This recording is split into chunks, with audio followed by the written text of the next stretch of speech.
أعوذ بالله من الشيطان الرجيم بسم الله الرحمن الرحيم الحمد لله رب العالمين الصلاة والسلام على سيد المرسلين وعلى آله وأصحابه وأزواجه أجمعين قال الله تعالى أم حسبت أن أصحاب الكهف والرقيم كانوا من آياتنا عجبا إذ أوى الفتية إلى الكهف فقالوا ربنا آتنا من لدنك رحمة وهيئ لنا من أمرنا رشدا. Assalamu alaikum wa rahmatullah, my dear brothers and sisters. Alhamdulillah, we have a reminder for you from verses 9 and 10 of Surah Al-Kahf, where Allah subhanahu wa ta'ala starts to introduce to us this story, this sign from amongst his many signs of the people of the cave. Now, these are a number of young people who went for retreat in the cave when things were becoming very difficult for them to live in the town that they lived in, because they were a believing group of people. They were young men who were believers, worshipping one God, whereas the whole town were worshipping idols or shirk, and they needed to escape. So Allah subhanahu wa ta'ala, he begins am hasibata. Now, am hasibata, it means do you think, or are you thinking that? Now, who is being addressed here?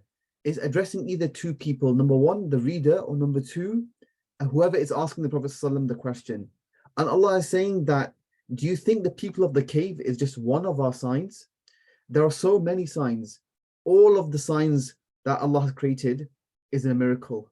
Every single thing is a miracle, because everything, once it's pondered upon, leads you to Allah subhanahu wa ta'ala.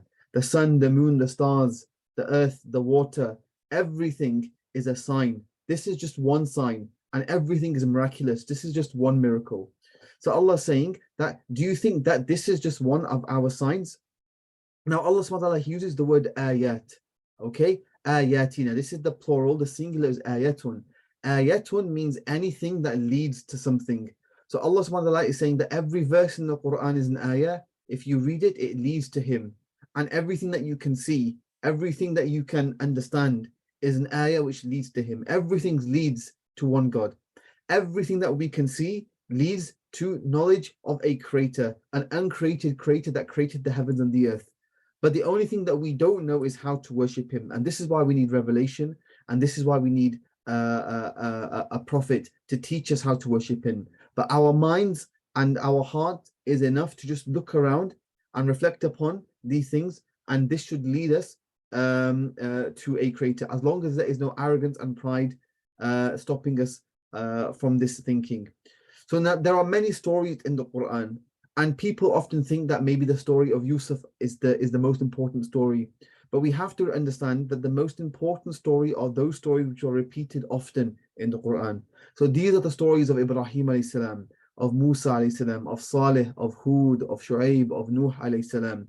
These stories are repeated many, many times because they give many, many lessons, and they give the full understanding of the religion of sabr and salah and patience and reliance, etc. Whereas these stories, they are amazing stories, but they only occur maybe once in the whole Quran, and we learn some things from them, but we learn more from the stories which are repeated many, many, many times. So here Allah subhanahu wa ta'ala says, do you find the companions of the cave, Ashab al-Kahf? And we know that a cave is a large space in the mountain, whereas a ghar is a small space in the mountain.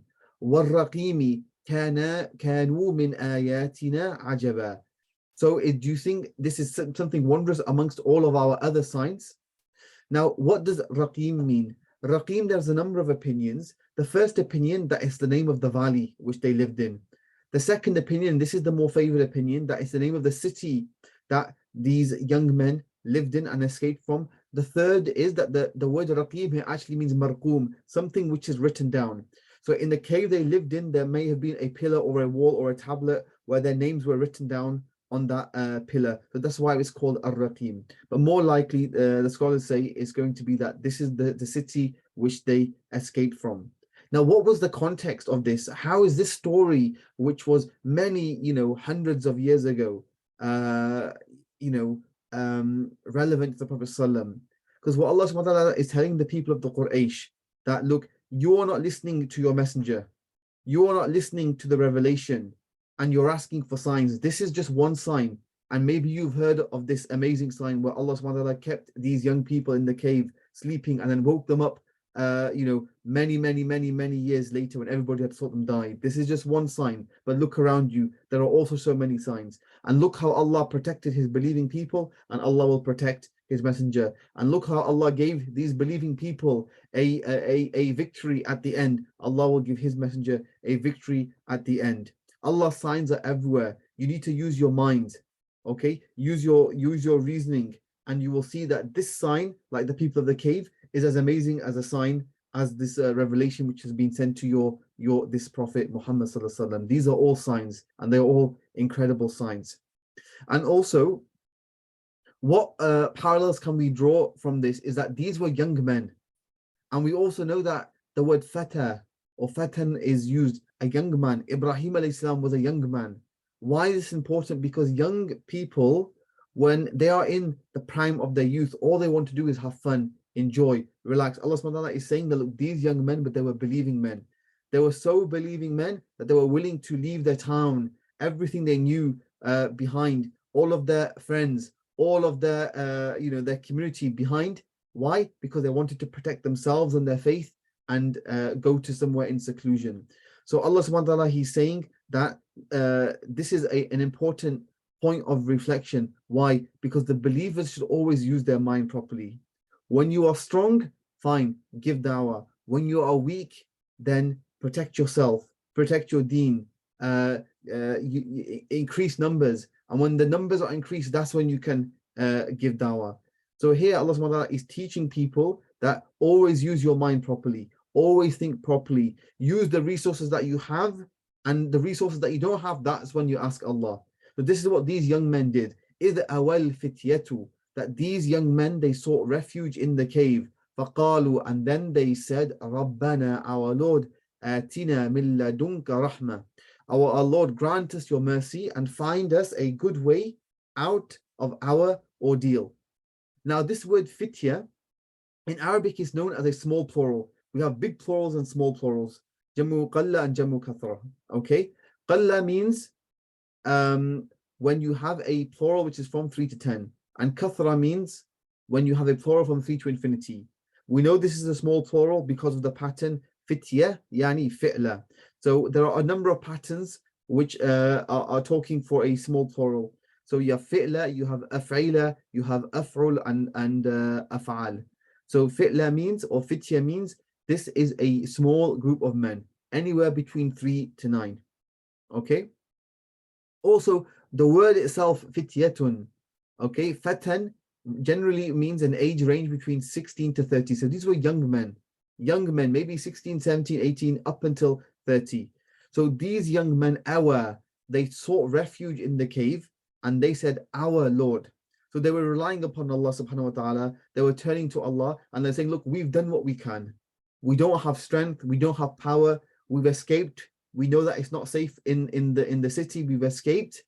Now the rest is up to you, Allah. Rabbana atina, give us from what you have. So you have ladun and you have ind. These both words mean have, but ladun is when something is very close to you. Ind is when something is just in your possession. So saying, from the mercy that is with you, wahayyi lana, and find us a good way out of this ordeal. So these were wise young men, and they had knowledge, but they didn't have all the knowledge, and they had some power, but they didn't have all the power. So this is when they turned to Allah and they said, Allah, knowledge is all with you and power is all with you. We have done what we have can, but we don't know what to do now. So now we are asking you as our Rabb, as our provider, our sustainer, the one who takes care of us and looks after us, find us a solution. We don't want to be found. We don't want to be killed. And what did they ask for? They asked for rashada. Min amrina rashada. Find us a good way. Find us a solution. Rashada means guidance that leads towards good. It means when someone has good thinking that leads towards a good decision. So the opposite of Rashid is Safi, someone who's foolish. They make foolish thoughts, foolish decisions, and eventually will lead to badness. But Rashada, if a Rajul is the Rashid, it means that he has a good way of thinking, he's logical, he's rational, he relies upon his Lord, and it leads to a good a good decision. And Ibrahim alayhi salam, he was given rushd, i.e. he was given good thinking even from a young age, that he would look at his father and think, wait a minute, you've just carved this idol out of wood and stone, now you're worshipping it, this doesn't make sense. So Allah subhanahu wa ta'ala gave these young people rushd, and the same word is used for Ibrahim alayhi salam. He was given rushd. So in summary, my dear brothers and sisters, always use your faculties, your resources, your thinking to try and find a solution to whatever problem you're in. And then when you can't do anything more, that is when you rely upon your Lord and ask him, oh Allah, all power is with you, all knowledge is with you, help me with what I don't, and give me a good thinking and a good decision and a good end. And Allah subhanahu wa ta'ala will always give you a ma'wa, he will always give you refuge, and he will always give the believers a good ending, just like he gave these people of the cave a good ending.